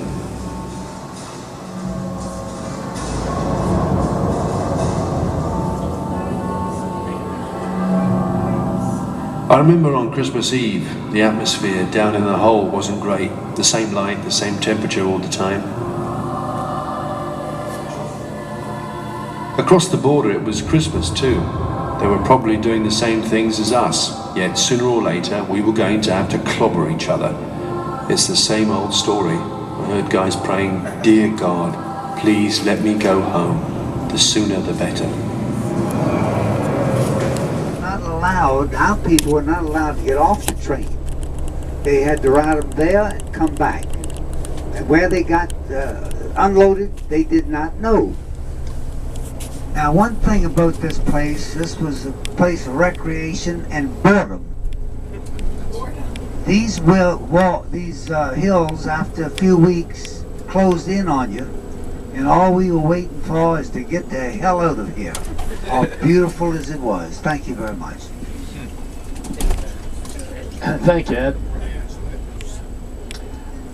We're going to go up to the top of the old castle because up in that vicinity is where that famous picture of the band the Brothers was snapped. You see part of that picture on the front of your road book.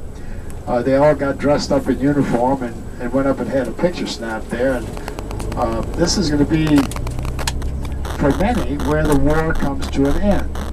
Although they don't know that at the time, and that the scene that you saw of the German surrender of his men happened down in that plain.